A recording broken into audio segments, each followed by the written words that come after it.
లోక్సభ ఎన్నికల వేళ ఉమ్మడి నల్గొండ జిల్లా రాజకీయాలు ఆసక్తికరంగా మారాయి. ఈ ఉమ్మడి జిల్లాలో 2 పార్లమెంటు స్థానాలు ఉండగా ఈ 2 పార్లమెంటు స్థానాల్లోనూ జెండా ఎగరాలన్నంత కసితో కాంగ్రెస్ పార్టీ దూకుడుగా ఉంది. ఉమ్మడి నల్గొండ జిల్లాలో కేవలం ఒకే ఒక్క సీట్లో బీఆర్ఎస్ పార్టీ గతంలో సూర్యాపేట నుంచి గెలిచింది. మిగతా అన్ని కాంగ్రెస్ పార్టీ కైవసం చేసుకోవడంతో ఈ పార్టీ కాంగ్రెస్ పార్టీ అక్కడ నల్గొండ జిల్లాలో 2 చోట్ల చాలా బలంగా ఉంది. అంచేత ఈ 2 చోట్ల గెలిచి ఆ బలాన్ని మరింతగా నిరూపించుకోవాలన్నటువంటి పట్టుదలతో కాంగ్రెస్ పార్టీ ఉంది. ఇక నల్గొండ జిల్లాలో 3 అభ్యర్థుల మధ్య కాంగ్రెస్ పార్టీ, బీజేపీ, బీఆర్ఎస్ అభ్యర్థుల మధ్య ఒక పెద్దగా స్ట్రాంగ్ కాంపిటీషన్ అయితే కనిపించడం లేదు. ఎందుకంటే బీజేపీ నుంచి శానపూడి సైదిరెడ్డి, అలాగే ఒక బీఆర్ఎస్ నుంచి కంచెల కృష్ణారెడ్డి పోటీలో ఉన్నారు. ఇద్దరు పెద్దగా బలమైన అభ్యర్థులు కాదు అనేది జిల్లా వ్యాప్తంగా ఒక అందరికీ తెలిసినటువంటి విషయం అని చెప్పేసి కాంగ్రెస్ చాలా ఎక్కువగా ప్రచారం చేసుకుంటుంది. అందువల్ల కాంగ్రెస్ పార్టీ నుంచి బరిలో ఉన్నటువంటి రఘువీర్ రెడ్డి గెలుపు చాలా ఈజీ అవుతుంది, చాలా సులువుగా ఉందని చెప్పి కాన్ఫిడెంట్గా కాంగ్రెస్ పార్టీ కనిపిస్తోంది. అలాగే భువనగిరి, ఇదే జిల్లాలో ఉన్నటువంటి భువనగిరి పార్లమెంటు నియోజకవర్గం నుంచి కూడా ఈ 3 పార్టీలే ప్రధానంగా బరిలో ఉన్నాయి. ఇక్కడ కూడా సేమ్ సిచ్యువేషన్ రిపీట్ అవుతున్నప్పటికీ కూడా బీజేపీ నుంచి భువనగిరిలో కాంగ్రెస్ పార్టీకి కొంత టఫ్ ఫైట్ ఉండే అవకాశం ఉందని చెప్పేసి అక్కడ విశ్లేషకులు చెప్తా ఉన్నారు. స్థానికంగా ఉన్నటువంటి పరిస్థితులు కూడా కొంతవరకు అలాగే కనిపిస్తూ ఉన్నాయి. అలాగే ఇక్కడ భువనగిరి నుంచి చూసుకున్నట్లయితే పార్లమెంటు బరిలో సిపిఎం పార్టీ నుంచి జహంగీర్ అనే అభ్యర్థి బరిలో ఉన్నారు. మామూలుగా సిపిఎం ఇక్కడ మాత్రమే బరిలో ఉంది, మిగతా అన్ని చోట్ల కాంగ్రెస్ పార్టీకి సపోర్ట్ చేస్తూ ఉంది.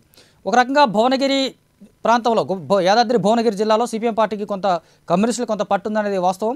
ఆ పట్టును నిలబెట్టుకోవడం కోసం అటు సిపిఎం కూడా ఒక రకంగా ప్రయత్నాలు చేస్తోంది. సో ఓవరాల్గా చూసుకుంటే ఈ 2 లోక్సభ స్థానాలకు సంబంధించినటువంటి సమీకరణాలన్నీ కూడా ఒక రకంగా కోమటిరెడ్డి బ్రదర్స్ చుట్టూ తిరుగుతాయి. ఆ కోమటిరెడ్డి బ్రదర్స్ యొక్క కనుసన్నల్లోనే ఈ రాజకీయాలు నడుస్తాయనేది అందరికీ తెలిసిన విషయం.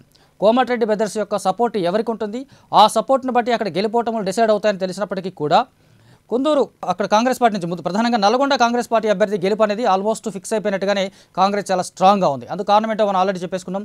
ఇక్కడ ఉన్నటువంటి 2 అభ్యర్థులు, అటు కంచెల కృష్ణారెడ్డి కానీ శానంపూడి సైదిరెడ్డి కానీ పెద్దగా బలమైన అభ్యర్థులు కాదు. ఇటు సైదిరెడ్డి గతంలో బీఆర్ఎస్లోంచి ఎమ్మెల్యేగా గెలిచి రీసెంట్గా కేవలం టికెట్ కోసం బీజేపీలోకి వచ్చాడన్నటువంటి ఒక వ్యతిరేకత ఉంది. ఆయన ఎమ్మెల్యేగా ఉన్నప్పుడు కూడా సైదిరెడ్డి మీద చాలా వ్యతిరేకత స్థానికంగా చూసాం. అనేకసార్లు పేపర్లో రావడం, న్యూస్లో రావడం కూడా మనం చూసాం. ఇక కంచెల కృష్ణారెడ్డి మొదటి నుంచి రాజకీయంగా బలమైన అభ్యర్థి కాదు, కేవలం ఒక సోషల్ సర్వీస్ సంబంధించినటువంటి ఇష్యూస్లో ఉన్న పర్సన్. అయినా రాజకీయంగా ఎప్పుడు జిల్లాలో తనదైనటువంటి అస్తిత్వాన్ని నిలుపుకునే ప్రయత్నం చేయలేదు. రాజకీయంగా ఆయన పెద్దగా ఒక వెల్ నోన్ పర్సన్ కాదు అనేది కాంగ్రెస్ బలంగా నమ్ముతోంది. ఆ మేరకే ప్రచారం కూడా చేస్తోంది. అంచేత ఇక్కడ బీఆర్ఎస్, బీజేపీ 2 మాకు పెద్దగా పోటీ లేని అంశాలు. సో మా గెలుపు అనేది పెద్ద విషయం కాదనుకుంటోంది. భువనగిరికి వచ్చినట్లయితే ఇక్కడ భువనగిరిలో ఉన్నటువంటి పరిస్థితి ఏంటంటే చామల కిరణ్ కుమార్ రెడ్డి అక్కడ కాంగ్రెస్ పార్టీ నుంచి బరిలో ఉన్నారు. అయితే ఆయన అభ్యర్థిత్వాన్ని స్థానిక నేతలు, కొంతమంది జిల్లాలో ఉన్నటువంటి ఉమ్మడి జిల్లాలో ఉన్నటువంటి స్థానిక నేతలతో పాటు కోమటిరెడ్డి బ్రదర్స్ ప్రధానంగా వ్యతిరేకించారు. అయినప్పటికీ కూడా రేవంత్ రెడ్డి తన వర్గం సంబంధించినటువంటి వ్యక్తి కావడంతో అక్కడ టికెట్ ఇప్పించుకున్నారు. చామల కిరణ్ కుమార్ రెడ్డికి సపోర్ట్ చేస్తారా లేదా అనే దాని మీద బట్టి ఆయన గెలుపోవటంలో డిసైడ్ అయ్యి ఉంటాయి. అంచేత అది ఒక ప్లస్ పాయింట్తో పాటు గతంలో ఎంపీగా పనిచేసినటువంటి బోర నర్సయ్య గౌడ్ ఆల్రెడీ ఎంపీగా పనిచేసి ఉండటంతో పాటు స్థానికంగా ఉన్నాడు. ఆయన స్థానిక నేతగా ఉన్నాడు. తనకంటూ ఒక పర్సనల్ చరిష్మా కూడా అక్కడ పనిచేసే అవకాశం ఉంది. కాబట్టి బీజేపీ నుంచి తన గెలుపు పెద్దగా కష్టమేం కాదు, ఖచ్చితంగా నేను గెలుస్తాను బీజేపీ నుంచి అని చెప్పేసి బోర నర్సయ్య గౌడ్ కూడా చాలా కాన్ఫిడెంట్గా కనిపిస్తున్నాడు. అంచేత బీజేపీ కాంగ్రెస్ మధ్య ఒక బలమైనటువంటి పోటీ అయితే నడుస్తోంది. ఈ పోటీలో కోమటిరెడ్డి బ్రదర్స్ ఒక కీలకంగా మారబోతూ ఉన్నారు. వాళ్ళ సపోర్ట్ ఎవరికి ఉంటుంది, కాంగ్రెస్ పార్టీకి స్పష్టంగా వాళ్ళు సపోర్ట్ ఇస్తే కనుక బీజేపీ ఓడిపోవడం ఖాయం. లేదంటే వాళ్ళు లైట్ తీసుకొని కిరణ్ కుమార్ రెడ్డి నాయకత్వాన్ని లేదా ఆయన సూచించిన అభ్యర్థికి సపోర్ట్ చేయకపోతే కనుక కొంత కాంగ్రెస్ పార్టీ నష్టపోయే అవకాశాలు ఉన్నాయని చెప్పుకోవచ్చు. ఇక నెక్స్ట్ బీఆర్ఎస్ పార్టీ నుంచి క్యామ మల్లేష్ ఉన్నారు. ఈయన అభ్యర్థిత్వం పట్ల కూడా స్థానిక నేతలు కొంత వ్యతిరేకత వ్యక్తం చేశారు. కేవలం సామాజిక సమీకరణాలను పరిగణన తీసుకుని క్యామ మల్లేష్ అక్కడ నిలిపినప్పటికీ కూడా ఇతను మొదటి నుంచి బలమైన అభ్యర్థి అయితే కాదు. అటు రాజకీయంగా కానీ కావచ్చు, లేదా ఆర్థికంగా కావచ్చు, బలమైన అభ్యర్థి కాదు. దీనికి తోడు ఉమ్మడి నల్గొండ జిల్లాలో బీఆర్ఎస్ పార్టీ దాదాపు పూర్తిగా సడలిపోయిందని చెప్పాలి. కేవలం అక్కడ గతంలో జరిగినటువంటి అసెంబ్లీ ఎన్నికల్లో కేవలం సూర్యాపేట నియోజకవర్గంలో మాత్రమే బీఆర్ఎస్ పార్టీ గెలిచింది. అక్కడ గెలిచినటువంటి జగదీష్ రెడ్డితో పాటు ప్రస్తుతం అక్కడ కీలకమైనటువంటి నేతగా ఉన్నటువంటి గుత్తా సుఖేందర్ రెడ్డి మధ్య విభేదాలు నడుస్తున్నాయి. ఈ 2 వర్గాల మధ్య విభేదాలు కూడా అక్కడ 2 స్థానాల్లో బీఆర్ఎస్ పార్టీకి మినిమంగా కూడా ప్రభావం చూపించలేని సిచ్యువేషన్ క్రియేట్ చేసే అవకాశాలు అనేది స్పష్టంగా చెప్పుకోవచ్చు. దీంతో పాటు రీసెంట్గా గుత్తా సుఖేందర్ రెడ్డి తనయుడు అమిత్ కాంగ్రెస్ పార్టీలో జాయిన్ అవ్వడం చాలా కీలకమైనటువంటి పరిణామంగా చెప్పాలి. ఈ అమిత్ రెడ్డి ప్రభావం ఎంత ఉంటుందనేది స్పష్టంగా అందరికీ తెలిసింది. ఎందుకంటే తండ్రి బాటలో తనయుడు వెళ్ళినప్పుడు తనయుడు బాటలో తండ్రి ఇండైరెక్ట్గా ఉంటాడు అనేది మనకు తెలిసిందే.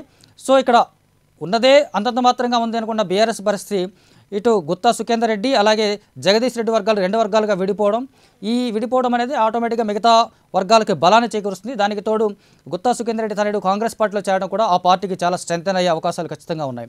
ఇవన్నీ కలిపి కీలక పరిణామాలుగా చూసుకోవచ్చు. మొత్తంగా ఇటు భువనగిరి కావచ్చు, అటు నల్గొండ కావచ్చు, ఈ 2 పార్లమెంటు స్థానాలను కైవసం చేసుకోవాలని కాంగ్రెస్ పార్టీ ఎంత పట్టుదలగా ఉందో ఖచ్చితంగా భువనగిరిలో గెలుపు జెండా ఎగరేయాలని బీజేపీ పార్టీ అంతే పట్టుదలగా ఉంది. ఇక బీఆర్ఎస్ పరిస్థితి చూసుకుంటే ఈ 2 స్థానాలతో ఉనికిని చాటుకోవడమే గగనంగా ఉన్నటువంటి పరిస్థితి మనకి ఒక సీన్ కనిపిస్తోంది. నిజానికి కేసీఆర్ అక్కడ గతంలో బస్సు యాత్ర చేశారు, శ్రేణులను ఉత్సాహపరిచారు, శ్రేణుల్లో ఒక రకమైనటువంటి జోష్ నింపారు.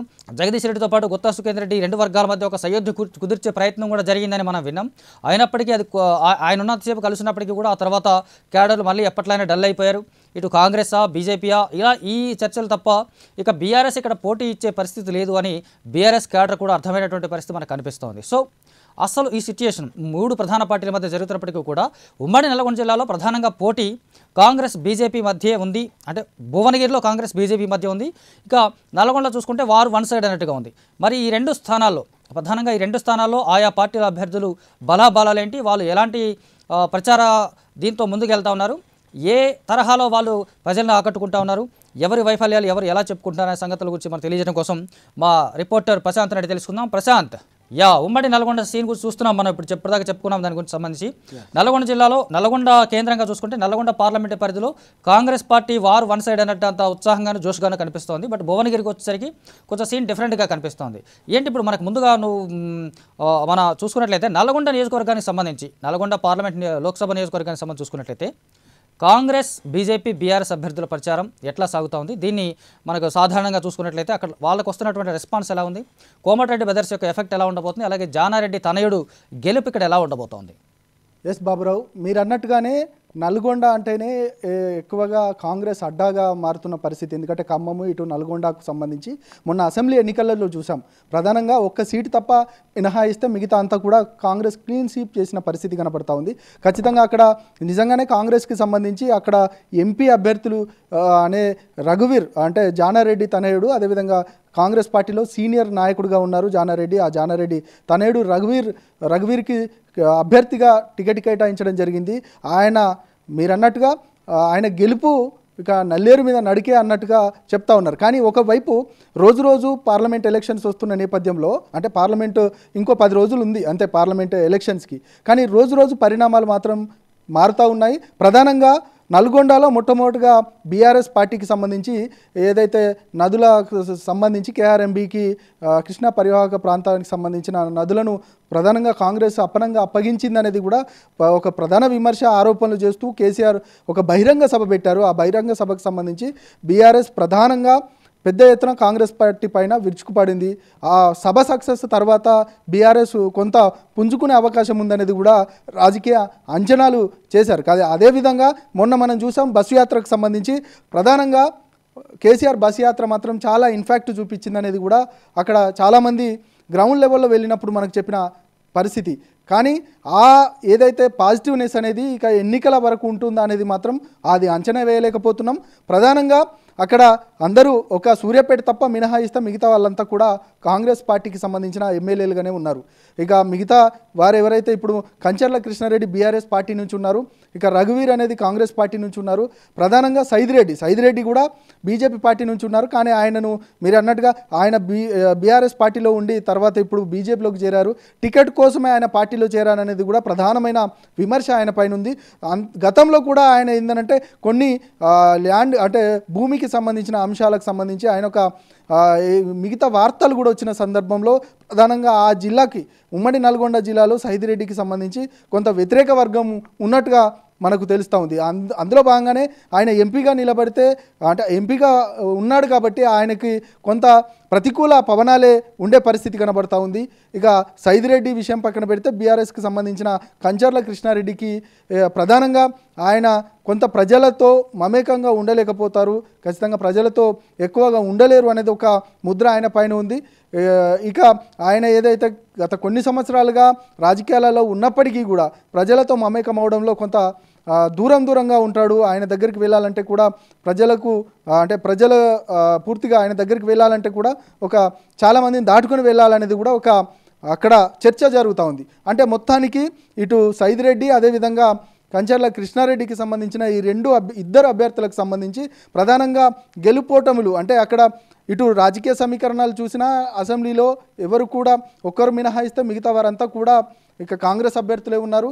ప్రధానంగా అభ్యర్థుల విషయానికి వచ్చినప్పటికీ కూడా ప్రజలలో అంతగా పేరుకుపోయిన పరిస్థితి అంటే ప్రజలలో అంతగా ప్రభావం చూపించే క్యాండిడేట్లు కాదనేది కూడా అక్కడ పెద్ద ఎత్తున చర్చకు వస్తున్న అంశం. అయితే ఈ ఇద్దరిని కాకుండా రఘువీర్ యొక్క విజయం మాత్రం నల్లేరు మీద నడికే అని చెప్పొచ్చు. ప్రధానంగా ఆయన ఇటు జానారెడ్డి కుమారుడు, అదేవిధంగా కాంగ్రెస్ పార్టీకి సంబంధించి మొత్తం అక్కడ ఎక్కువగా మంది కాంగ్రెస్ పార్టీనే ఎన్నికలలో ఎన్నుకున్న పరిస్థితి కనబడ్డది. కాబట్టి ఈ అన్ని ప్రధాన అంశాలన్నీ కలిపి రఘువీర్కి ఎక్కువ ఛాన్స్ ఉండబోతుంది. ఇక అక్కడ ఏదైతే కోమటిరెడ్డి బ్రదర్స్ ఉన్నారో ఆ కోమటిరెడ్డి బ్రదర్స్కి సంబంధించి ఇక జానారెడ్డికి ఎక్కువగా సపోర్ట్ చేస్తూ ఉన్న పరిస్థితి కనబడుతుంది. అంటే కొన్ని రోజులుగా జానారెడ్డికి కోమటిరెడ్డి మధ్యలో కొన్ని విభేదాలు ఉన్నాయనేది కూడా పెద్ద ఎత్తున ప్రచారం జరిగినప్పటికీ కూడా ఎప్పుడైతే నల్గొండకు సంబంధించిన అంశం వచ్చిందో అసెంబ్లీ ఎన్నికల నుంచి ప్రధానంగా వారంతా కూడా కలిసి పనిచేస్తున్న పరిస్థితి కనబడుతోంది. ఖచ్చితంగా కోమటిరెడ్డి బ్రదర్స్ యొక్క వారి యొక్క మద్దతు కూడా ప్రధానంగా రఘువీర్కు ఉంటుందనేది కూడా చాలామంది చెప్తున్న పరిస్థితి కనబడుతుంది. మొత్తానికి ఇక నల్గొండ పరిస్థితికి వస్తే ఇక కాంగ్రెస్కే పట్టం గడబోతున్నారు అనేది కూడా మనకు గ్రౌండ్ లెవెల్ నుంచి వస్తున్న అంశంగా చెప్పొచ్చు బాబురావు. మీరు అన్నట్టుగా రఘువీర్ రెడ్డికే ఛాన్సెస్ ఎక్కువగా ఉన్నాయనేది మ్యాక్సిమం అందరూ అనుకుంటున్నదే. కాకపోతే సూర్యాపేటలో గతంలో మంత్రిగా పనిచేశాడు జగదీష్ రెడ్డి. అలాగే ఎంత కాదనుకున్నా గుత్తా సుఖేందర్ రెడ్డి ఇండైరెక్ట్గా సపోర్ట్ చేస్తారా లేదా అనేది పక్కన పెడితే గుత్తా సుఖేందర్ రెడ్డి వీళ్ళు కూడా కొంతవరకు సీనియర్ నాయకుడు కావడం, దీనికి తోడు సడన్గా అమిత్ రెడ్డి కాంగ్రెస్లో జాయిన్ అవ్వడం వల్ల బీఆర్ఎస్ శ్రేణుల్లో కొంత కోపం వచ్చి దాన్ని ఆయన వెనక కాకుండా ఖచ్చితంగా ఆ శ్రేణులు కూడా బీఆర్ఎస్కే సపోర్ట్ చేస్తే కనుక నల్గొండ పార్లమెంటు స్థానంలో ఏవైనా ఆ రఘువీర్ రెడ్డికి సూర్యాపేట నియోజకవర్గం నుంచి ఏమైనా డ్యామేజ్ జరిగే అవకాశం ఉందా? మీరు అన్నట్టుగానే ఏదైతే జగదీశ్వర్ రెడ్డి మాజీ మంత్రిగా ఉన్నారు జగదీశ్వర్ రెడ్డి, ఆయన ప్రాబల్యం నిజంగానే అక్కడ చాలా ఎక్కువగానే ఉంటుంది. గతంలో మా మంత్రిగా పనిచేశారు. ఇప్పుడు ప్రస్తుతం ఏకైక ఎమ్మెల్యేగా బీఆర్ఎస్ పార్టీ నుంచి ఉన్నారు. ఇక ఏదైతే కేసీఆర్ను కూడా అక్కడ తీసుకొచ్చి బస్సు యాత్ర ద్వారా చాలామందిని ఏకీకరణ చేసి పూర్తిగా బస్సు యాత్రను సక్సెస్ అయ్యే విధంగా ఏదైతే జగదీశ్వర్ రెడ్డి చేశారు ప్రధానంగా. కానీ జగదీశ్వర్ రెడ్డి వర్గానికి అదేవిధంగా గుత్తా ఫ్యామిలీకి మధ్యలో పెద్ద ఎత్తున వార్ నడుస్తూ ఉన్న సందర్భం కనబడింది. చాలా సంవత్సరాల నుంచి మనం చూస్తూ ఉన్నాము. వారి ఇద్దరి మధ్యలో పెద్ద ఎత్తున పచ్చగడ్డి వేస్తే బగ్గుమన్నట్టుగా ఉంటుంది అనేది మాత్రం ఒకే పార్టీలు ఉన్నప్పటికీ కూడా ఉంటుందనేది కూడా ప్రధానంగా వారు పలు సందర్భాల్లో చెప్పుకున్న పరిస్థితి కనబడ్డది. ఇక అందులో భాగంగానే గుత్తా ఫ్యామిలీకి సంబంధించి ఇక జగదీశ్వర్ రెడ్డి సిచ్యువేషన్స్ కంటే వర్గీయులకు మధ్యలో గుత్తా ఫ్యామిలీ అంటే గుత్తా కుమారుడు కూడా పార్టీ చేంజ్ అయిన పరిస్థితి కనబడ్డది. కాంగ్రెస్ పార్టీలో జాయిన్ అయ్యారు.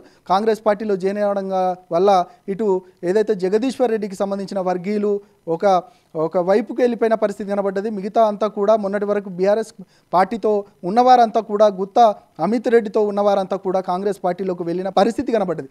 కాబట్టి ఖచ్చితంగా ఎక్కువ ఎడ్జ్ మాత్రం ఖచ్చితంగా రఘువీర్కే ఉంటుందనేది కూడా ప్రధానంగా మనం చెప్పొచ్చు బాబురావు. రైట్ ప్రశాంత్, నల్గొండ జిల్లాకు సంబంధించి మ్యాక్సిమం కాంగ్రెస్ గెలుపు అనేది మ్యాక్సిమం క్లియర్ అయిపోయినట్టు అని చెప్పేసి అనుకోవచ్చు అని మీరు చెప్తా ఉన్నారు. సిచ్యువేషన్ చూసినా కూడా అలాగే కనిపిస్తుంది. ఇక భువనగిరికి వచ్చినట్లయితే కనుక ఇక్కడ పోటీ కూడా కాస్త నల్గొండలో ఉన్నంత ఈజీ కాంగ్రెస్ కాదు ఇక్కడ అని చెప్పేసి మనకు స్పష్టంగా తెలుస్తోంది. ఎందుకంటే ఇక్కడ శ్యామల కిరణ్ కుమార్ రెడ్డి అభ్యర్థిత్వాన్ని కోమటిరెడ్డి బ్రదర్స్ ముందు నుంచి వ్యతిరేకించారు. అయినప్పటికీ కూడా రేవంత్ రెడ్డి పట్టుబట్టి ఆయనకి టికెట్ ఇప్పించుకున్నారు. ఆ కారణంగా కోమటిరెడ్డి బ్రదర్స్తో పాటు ఆయన సపోర్ట్ చేసే మిగతా బి గ్రేడ్ నేతలు కావచ్చు, సెకండ్ గ్రేడ్ లీడర్షిప్ కావచ్చు, వీళ్ళంతా కూడా ఇక్కడ భువనగిరి ప్రాంతంలో భువనగిరి పార్లమెంటు నియోజకవర్గానికి సంబంధించి శ్యామల కిరణ్ కుమార్కి ఆ స్థాయిలో సపోర్ట్ చేయడం లేదు అనేది కొన్ని వార్తలు ఉన్నట్టయితే గతంలో ఆల్రెడీ ఎంపీగా పనిచేసినటువంటి బోర నరసయ్య గౌడ్ బీజేపీ నుంచి బరిలో ఉండడం అనేది కాంగ్రెస్ కొంత హెడేక్ అయ్యే అవకాశం ఉందా? మీరు చెప్పినట్టుగానే ఆయన గతంలో ఏదైతే బూర నరసయ్య గౌడ్ గతంలో ఎంపీగా చేశారు, అక్కడ అందరికీ సుపరిచితుడిగా ఉన్నారు. ఇక అప్పుడు బీఆర్ఎస్ పార్టీలో ఉన్నారు. తర్వాత రానున్న రోజులలో బీజేపీ పార్టీలో చేరిన పరిస్థితి కనబడ్డది. ఇప్పుడు ప్రధాన ప్రత్యర్థులు ఎవరైనా ఉన్నారు అని అంటే అక్కడ కాంగ్రెస్ బీజేపీగానే ఉంది. ఎందుకంటే ప్రధానంగా బీఆర్ఎస్ పార్టీకి సంబంధించి అంత మద్దతు ఉన్న పరిస్థితి కనబడతలేదు. ప్రధానంగా ఇటు బీజేపీకి సంబంధించిన బూర నరసయ్య గౌడ్కు ఎక్కువ ఎడ్జ్ ఉంటుందనేది కూడా చెప్పొచ్చు. ఎందుకంటే ఆయన అందరికీ సుపరిచితుడు. దాంతోపాటు బీజేపీకి సంబంధించిన అంశాలలో అంటే ఆయన గెలిస్తే ఇంకొక వైపు ఏందనంటే ఒక బీసీ సామాజిక వర్గానికి సంబంధించిన నేతగా ఉన్నారు. బీసీ సామాజిక అంటే ఆయన గెలిస్తే మాత్రం ఒక్క ప్రచారం మాత్రం పెద్ద ఎత్తున జరుగుతుంది. అక్కడ ఖచ్చితంగా సెంట్రల్ మినిస్టర్ అవుతాడనేది ఒక పెద్ద ఎత్తున ప్రచారం జరుగుతుంది. దానివల్ల ఆయనకు ఒక వైపు ఎడ్జ్ ఉండబోతుంది. ఇంకొక విషయం మీరు చెప్పినట్టుగా కాంగ్రెస్ పార్టీకి సంబంధించి ప్రధానంగా బలంగా ఉన్నారు, అభ్యర్థి బలంగా ఉండి గెలుస్తాడు అనే ఒక తారాస్థాయికి వెళ్తున్నప్పటికీ కూడా అక్కడ కోమటిరెడ్డి బ్రదర్స్ అనే వీరు ఎవరికి మద్దతు ఇస్తారు అంటే ఆ కాంగ్రెస్ పార్టీకి సంబంధించిన అభ్యర్థికి మద్దతు ఇస్తారా, లేదు సైలెంట్గా ఉంటారా అనేది మాత్రం ఇప్పుడు పొలిటికల్ సర్కిల్లో అంటే భువనగిరిలో పెద్ద ఎత్తున చర్చకు వస్తుంది. వారు ఒకవేళ కాంగ్రెస్ పార్టీకి మద్దతు ఇచ్చినట్టయితే, ఖచ్చితంగా ఆ అభ్యర్థికి మద్దతు ఇస్తే, చామల కిరణ్ కుమార్ రెడ్డికి మద్దతు ఇచ్చినట్టయితే 100% కాంగ్రెస్ పార్టీ గెలుస్తుంది. కానీ అక్కడ మద్దతు ఇచ్చే పరిస్థితి ఉంటుందా అంటే వారి వర్గీయులకి ఇవ్వాలి టికెట్ అనేది కూడా ఒక ప్రతిపాదన తీసుకొచ్చారు. ప్రధానంగా రాజగోపాల్ రెడ్డి అంటే ఇక ఏదైతే రాజగోపాల్ రెడ్డి చెప్పండి. ఇక్కడ మీరు అన్నట్టుగా రాజగోపాల్ రెడ్డి పేరు వచ్చింది కాబట్టి రాజగోపాల్ రెడ్డి రీసెంట్గా చామల కిరణ్ కుమార్ రెడ్డి కోసం అక్కడ భువనగిరిలో ప్రచారం చేస్తున్న క్రమంలో ఒక మాట అన్నారు, ఏమంటే నాకు మినిస్టర్ పదవి రాకూడదని కోరుకుంటే బీఆర్ఎస్ పార్టీకి వార్నింగ్ ఇవ్వడం, ఆ వార్నింగ్ ఇవ్వడం ద్వారా ఇండైరెక్ట్గా నాకు మినిస్టర్ పదవి ఇస్తే కనుక నేను ఇక్కడ చామల కిరణ్ కుమార్ రెడ్డి లేదా భువనగిరిలో గెలుపు కోసం మేము బెదర్స్ సపోర్ట్ చేస్తామని ఇండైరెక్ట్గా చెప్పినట్టు అనుకోవచ్చా? అంటే ఐ మీన్ బీఆర్ఎస్ వాళ్ళకి ఆయన ఒక సవాల్ విసిరాడు, నాకు మినిస్టర్ వస్తే మాత్రం ఖచ్చితంగా నేను హరీష్ రావుని అరెస్ట్ చేస్తాను, నాకు మినిస్టరీ రావద్దని కోరుకోండి అని చెప్పేసి ఆయన ఓపెన్గా బీఆర్ఎస్ని సవాల్ చేశారు. వాస్తవానికి అది నాకు మినిస్టర్ ఇస్తే ఇక్కడ నేను సపోర్ట్ చేస్తాను ఇండైరెక్ట్గా ఆయన చెప్పినట్టు అనుకోవచ్చా? 100% బాబురావు. ఎందుకంటే నాకు ఖచ్చితంగా మినిస్ట్రీ ఇస్తే నేను ఇప్పుడు మీకు సపోర్ట్ చేస్తాను అనే కోణంలోనే ఆయన వ్యాఖ్యలు మనం చూడొచ్చు. ఎందుకంటే మినిస్ట్రీ ఇస్తే ఖచ్చితంగా నేను బీఆర్ఎస్ పార్టీకి సంబంధించిన నాయకులను అరెస్ట్ చేస్తాను, ఖచ్చితంగా నాకు మినిస్ట్రీ ఇవ్వద్దు అంటే ఇవ్వాలి అనేది నా వాళ్ళు కోరుకుంటున్నప్పటికీ కూడా ఇవ్వద్దు అనేది మాత్రం బీఆర్ఎస్ నాయకులు కోరుకోండి అంటూ కూడా ప్రధానంగా ఆయన ఒక అంటే ఆయన సవాల్ విసిరినట్టుగానే చెప్పిన పరిస్థితి కనబడతా ఉంది. ఎందుకంటే ఖచ్చితంగా మినిస్ట్రీ అంటే నేను సపోర్ట్ చేయాలంటే మాత్రం మా కోమటిరెడ్డి బ్రదర్స్ సపోర్ట్ చేయాలంటే మాత్రం చామల కిరణ్ కుమార్ రెడ్డికి ఇక ఖచ్చితంగా నాకు మినిస్ట్రీ ఇవ్వాలనేది కూడా క్లియర్గా ఆయన చెప్పకనే చెప్పినట్టు మనకు తెలుస్తూ ఉంది. మినిస్ట్రీ ఇస్తే నేను ఖచ్చితంగా సపోర్ట్ చేస్తాను, లేదు అంటే మాత్రం నేను స్తబ్దతగా ఉంటాను అనేది మాత్రం ఆయన స్పష్టంగా చెప్పిన పరిస్థితి కనబడుతుంది. అందుకే నేను ఇంతకుముందే చెప్పాను, ప్రధానంగా వీరు ఖచ్చితంగా వారికి మద్దతు ఇచ్చే పరిస్థితే ఉంటే గిన్న ఖచ్చితంగా కాంగ్రెస్ పార్టీ అక్కడ గెలిచే పరిస్థితి ఉంటుంది.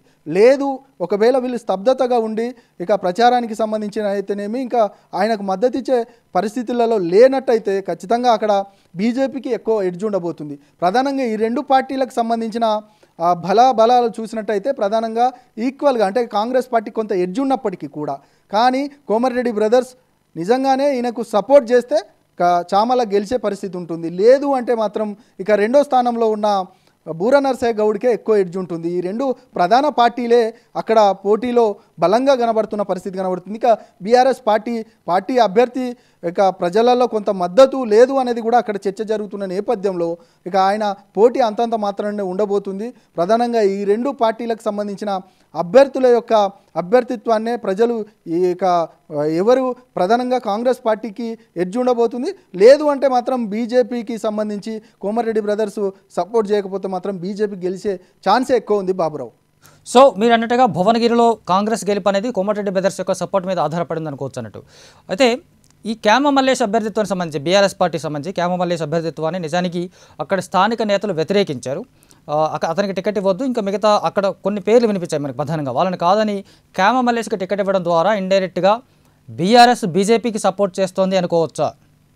బాబురావు, చాలా ఇట్లాంటి విషయాలు తెర మీదకి వచ్చాయి. నిజంగానే అక్కడ ఉద్యమకారులుగా ఉన్న వాళ్ళంతా కూడా చాలామంది టికెట్ను అడిగారు, అధిష్టానాన్ని ఖచ్చితంగా మాకే ఇవ్వాలి, నేను ఖచ్చితంగా గెలిపించుకొని తీరుతామంటూ కూడా చాలామంది టికెట్ను ఆశించారు. కానీ ఒక అనూహ్యంగా తెర మీదకి తీసుకొచ్చి కేసీఆర్ మాత్రం క్యామ మల్లేశంకి ఇచ్చారు. అప్పుడు కూడా చెప్పారు, ఒక బీసీ నాయకుడిగా ఉన్నారు, బీసీలకు నేను ఎక్కువ అధిక ప్రాధాన్యత ఇస్తాము ఖచ్చితంగా అంటూ కూడా బీఆర్ఎస్ క్యామ మల్లేశం లాంటి అతన్ని తీసుకొచ్చి తెర మీదకి తీసుకొచ్చింది. ఇక ఆయన అభ్యర్థిత్వాన్ని కూడా ప్రధానంగా బీఆర్ఎస్ పార్టీలో పెద్ద ఎత్తున ఇక విమర్శించారు, ఆయన వ్యతిరేకించారు. కానీ అప్పటికీ కూడా ప్రధానంగా అధిష్టానం మాత్రం క్యామ మల్లేశం వైపే మొగ్గు చూపించింది. ఇక ప్రధానంగా ఒక విమర్శ మాత్రం ఉంది, ఖచ్చితంగా క్యామ మల్లేశం లాంటి క్యాండిడేట్ను పెట్టడం వల్ల బీజేపీకి ఎడ్జి కాబోతుంది, బీజేపీని గెలిపించడానికే ప్రధానంగా బీఆర్ఎస్ అక్కడ అభ్యర్థిని పెట్టారనేది కూడా ప్రధానంగా కాంగ్రెస్ ఆరోపించింది. ఆ ఆరోపణలకు తగ్గట్టుగానే మిగతా పొలిటికల్ సర్కిల్లో మాత్రం పెద్ద ఎత్తున ఇదే అంశం పైన చర్చ జరుగుతుంది. మొత్తానికైతే ఆయనకు క్యామ మల్లేశానికి సంబంధించి వారి పార్టీలోనే కొంత వ్యతిరేకత ఉన్నప్పటికీ ప్రజలలో కూడా ప్రధానంగా మద్దతు లభించే పరిస్థితి మాత్రం అక్కడ కనబడట్లేదు. ఇక మనం ఆయన ఏదైతే మొన్న నల్గొండకు సంబంధించిన కేసీఆర్ బస్ యాత్ర ద్వారా తర్వాత కొంత సీన్ మారింది అంటూ కూడా కానీ చాలామంది చెప్తున్నప్పటికీ కూడా ఈ రెండు ప్రధాన పార్టీల వైపే ప్రజలు ప్రధానంగా మొగ్గు చూపుతున్న పరిస్థితి కనబడుతోంది బాబురావు. దాంతోపాటు ప్రధానంగా అక్కడ సిపిఎం పార్టీకి సంబంధించిన అభ్యర్థి ఇక సిపిఎం పార్టీకి సంబంధించిన అభ్యర్థి జహంగీర్ కూడా పోటీలో ఉన్నారు భువనగిరి నుంచి. ఆయన ఏదైతే గతంలో కాంగ్రెస్ పార్టీ అసెంబ్లీ ఎన్నికల నుండి మనం చూస్తూ ఉన్నాము, వామపక్షాలు ఇటు దేశవ్యాప్తంగా ఇండియా కూటమిలో ఉన్న వామపక్షాలు అదేవిధంగా కాంగ్రెస్ పార్టీ దేశవ్యాప్తంగా ఒకవైపు పోటీ చేస్తూ ఉంటే తెలంగాణలో ఒక డిఫరెంట్ పొలిటికల్ సినారే కనబడింది. ప్రధానంగా సిపిఐ పార్టీ మాత్రం అవుట్ అండ్ రైట్గా ప్రధానంగా కాంగ్రెస్ పార్టీకి మద్దతు ఇస్తే సిపిఎం మాత్రం అప్పుడు సీట్ల కేటాయింపులో మాకు అన్యాయం జరిగిందంటూ కూడా 19 స్థానాలకు మాత్రం పోటీ చేసింది. పోటీలో ఉన్నప్పటికీ కూడా ఎవరు గెలవలేరు, కానీ వారి మద్దతు మాత్రం ప్రధానంగా ఇక కాంగ్రెస్ పార్టీకి ఇచ్చే పరిస్థితి లేదు. ఒకే ఒక స్థానం అంటే సిపిఐ అవుట్ అండ్ రైట్గా మద్దతు తెలిపినప్పటికీ ఒక స్థానం కేటాయించారా, ఆ ఒక్క స్థానం ఖచ్చితంగా గెలిచిన పరిస్థితి కనబడేది కొత్తగూడెం నుంచి. ఇక ఇప్పుడు పార్లమెంట్ ఎన్నికలకు వస్తున్న అంటే పార్లమెంట్ ఎన్నికలలో ప్రధానంగా లెఫ్ట్ పార్టీలు కాంగ్రెస్ పార్టీతోటే ఉన్నాయి అనేది కూడా చెప్పారు. కానీ సిపిఐ పార్టీ ప్రధానంగా వారికి మద్దతు ఇచ్చారు. సిపిఐ పార్టీ కూడా ఎమ్మెల్సీ అదేవిధంగా కొన్ని అంటే మంత్రి వర్గంలో కూడా చోటు కావాలి, లేదంటే ఒక 3 ఎంపీ అభ్యర్థిత్వాన్ని మాకు సపోర్ట్ చేయాలనేది కూడా తెర మీదకి తీసుకొచ్చింది సిపిఐ పార్టీ. కానీ దానికి ఇక పూర్తిగా కాంగ్రెస్ పార్టీ ఒప్పుకోలేదు. కానీ సిపిఐ పార్టీ సరే మేము గెలవకపోయినా పర్లేదు, ఖచ్చితంగా కాంగ్రెస్ అంటే బీజేపీని ఓడించడానికి మాత్రం కాంగ్రెస్కి మేము మద్దతు ఇస్తున్నామని సిపిఐ పార్టీ చెప్పింది. కానీ సిపిఎం పార్టీకి సంబంధించి ఒక ఏదైతే 3 ఎంపీ అభ్యర్థులుగా మేము పోటీలో ఉంటాము, మాకు మద్దతు ఇవ్వాలనేది కూడా కాంగ్రెస్ పార్టీని అడిగినప్పటికీ కూడా కాంగ్రెస్ ఒప్పుకోలేదు. ప్రధానంగా ఇక ఎమ్మెల్సీ అదేవిధంగా రాజ్యసభ సభ్యుడిని అంటే రాజ్యసభ సీటును కూడా ఇవ్వాలనేది కూడా ఒక ప్రతిపాదన కాంగ్రెస్ ముందు ఉంచింది. కానీ కాంగ్రెస్కి సంబంధించి ఇప్పటికీ అంటే అనుకూల పరిస్థితి లేకపోవడంతో సిపిఎం మాత్రం ఒక అభ్యర్థిని నిలబెట్టింది. అదే భువనగిరి నుంచి జహంగీర్కి సంబంధించి ఆయన అక్కడ అందరికీ సుపరిచితుడిగా ఉన్నాడు. భువనగిరికి సంబంధించిన అంశాలకు సంబంధించి అక్కడ నల్గొండ అంటేనే ఎర్రగొండ అంటారు. వాస్తవానికి గత చరిత్ర చూసినప్పటికీ కూడా ఇప్పటికీ కమ్యూనిస్టులు బలంగానే ఉన్నారు. ఆ కమ్యూనిస్టులకు సంబంధించి ఇప్పుడు జహంగీర్ పోటీ ఈ 3 వ్యక్తులలో అంటే ప్రధానంగా 2 పార్టీలకు సంబంధించిన 2 వ్యక్తుల పైన పోటీ ఉంది. ఆ పోటీలో ఎవరికి మైనస్ కాబోతుంది అనేది మాత్రం పొలిటికల్ సర్కిల్లో చర్చ జరుగుతూ ఉంది. దాంతోపాటు జహంగీర్ కూడా అంటే సిపిఎం కూడా మేము ఫ్రెండ్లీ పోటీ చేస్తున్నాం అన్నప్పటికీ కూడా అక్కడ ప్రశాంత్ సో మనం ఇందాక చెప్పినట్టుగా క్యామ మల్లేష్ అభ్యర్థిత్వం అనేది ఖచ్చితంగా బీజేపీకి సపోర్ట్ అవుతుంది ఇండైరెక్ట్గా అని చెప్పేసి ఒక పాయింట్గా మనం అనుకున్నాం. అట్ ద సేమ్ టైం మొదటి నుంచి కమ్యూనిస్టులు బీజేపీని వ్యతిరేకిస్తూ ఉన్నారు. వాళ్ళని వ్యతిరేకించడంలో భాగంగానే ఇక్కడ బోర నర్సయ్య గౌడ్కి ఏమైనా ఎడ్జ్ ఉంటే ఆ ఎడ్జ్ని కట్ చేయడం కోసమే ఇక్కడ కమ్యూనిస్టులు బరిలో నిలిచి ఏదైతే క్యామ మల్లేష్ బీజేపీకి ప్లస్ చేయాలనుకుంటున్నారో ఆ ప్లస్ను మైనస్ చేయడం కోసమే కాంగ్రెస్ సిపిఎం కలిసి సిపిఎం అభ్యర్థిని ఇక్కడ రంగంలోకి దించాయనే ఒక వాదన కూడా వినిపిస్తోంది. నిజానికి నువ్వు అన్నట్టుగా నల్గొండ అనేది లేదా భువనగిరి ప్రాంతం అనేది కమ్యూనిస్టులకు ఒకప్పుడు పెట్టిన కోట. చాలా ఇక్కడ అనేక ఉద్యమాలకి అక్కడి నుంచి పురుడు పోసుకున్నటువంటి సందర్భాలు మనం చూసాం. కమ్యూనిస్టులు ఇంకా చాలామంది అక్కడ కమ్యూనిస్టులకి సానుభూతి పనులు అనేక మంది మిగిలి ఉన్నారు. వాళ్ళందరి ఓట్లు బీజేపీకి కాకుండా కాంగ్రెస్కి టర్న్ అయినా లేదా సిపిఎంకి టర్న్ అయినా సిపిఎంకి టర్న్ కాకపోయినా కాంగ్రెస్కి టర్న్ అయ్యే అవకాశాలు ఉంటుంది. ఎందుకంటే ఖచ్చితంగా కమ్యూనిస్టుల సానుభూతి పనులన్నా వీళ్ళెవరూ ఎట్టి పరిస్థితుల్లో బీజేపీకి ఓటు వేయాలని అనుకోరు. అంచేత ఆ సిపిఎం ఓటింగ్ ఒకవేళ జహంగీర్కి పడకపోతే ఖచ్చితంగా కాంగ్రెస్కి టర్న్ అయ్యే అవకాశాలు ఉన్నాయనుకోవచ్చా? రైట్ బాబురావు, మీరు అన్నట్టుగా అది మైనస్ అవుతుంది కదా. మీరు అన్నట్టుగా ఈ ఎత్తుగడలోనే భాగంగానే కాంగ్రెస్ సిపిఎం కూడా చేసింది అనేది కూడా ప్రధానంగా బీఆర్ఎస్ కూడా చాలా సందర్భాల్లో విమర్శించింది. నిజంగానే ఇటు బీజేపీకి ప్రధానంగా బీఆర్ఎస్ పార్టీ సపోర్ట్ చేస్తుందన్న నేపథ్యంలో ఇటు సిపిఎం కాంగ్రెస్ పార్టీకి అంటే బీజేపీని వ్యతిరేకించే శక్తులన్నింటినీ కూడగట్టి బీజేపీకి పడే ఓట్లు ఏదైతే ఎడ్జ్ ఉండబోతుందో ఆ ఎడ్జ్ని పూర్తిగా తగ్గించి కాంగ్రెస్కు ప్లస్ చేసే అంశం పైన చూస్తుందనేది కూడా ప్రధానంగా బీఆర్ఎస్ మిగతా పార్టీలు విమర్శిస్తున్నప్పటికీ కూడా అదే తుగడతో ముందుకొచ్చింది అనేది కూడా వారి యొక్క వర్గీయులు చెప్పుకుంటున్న పరిస్థితి కనబడుతుంది. మొత్తానికైతే కాంగ్రెస్కి సంబంధించి అక్కడ ఏమాత్రం కొంత ఇబ్బందికర సిచ్యువేషన్ కనబడ్డప్పటికీ కూడా ఇక బీజేపీ ఎడ్జ్ని తగ్గించడానికి సిపిఎం మాత్రం అక్కడ ప్రధానంగా అభ్యర్థి నిలబెట్టింది అనేది కూడా మీరన్న ఖచ్చితంగా ఆ అంశం ఖచ్చితంగా పొలిటికల్ సర్కిల్లో పెద్ద ఎత్తున చర్చ జరుగుతుంది. నిజంగానే ఆ ప్రాతిపదికనే నిలబెట్టిరనేది కూడా ప్రజలు కూడా చర్చించుకుంటున్నారు Baburao. Right Prashant, thank you. So ఇది పార్లమెంట్ ఫైట్లో భాగంగా ఉమ్మడి నల్గొండ జిల్లాలో ఉన్నటువంటి 2 పార్లమెంటు స్థానాలకు సంబంధించి అభ్యర్థుల యొక్క బలాబలాలు, బలహీనతలు, అలాగే ఎవరి గెలుపు అవకాశాలు ఎవరికి ఎక్కువగా ఉన్నాయి, ఎలా ఆ క్యాలిక్యులేషన్స్ ఎలా ఉండబోతా ఉన్నాయి, ఈ 2 నియోజకవర్గాలకు సంబంధించి కాంగ్రెస్ సత్తా చాటాలని భావిస్తున్నటువంటి కాంగ్రెస్ కళ నెరవేరుతుందా, లేకపోతే భువనగిరిలో జెండా బీజేపీ కాషాయ జెండా ఎగరాలన్నటువంటి బీజేపీ కళ నెరవేరబోతుందా అనేది మరికొన్ని రోజుల్లో తెలిపోతుంది. ఇది ఇవాళ పార్లమెంట్ ఫైట్. Thank you.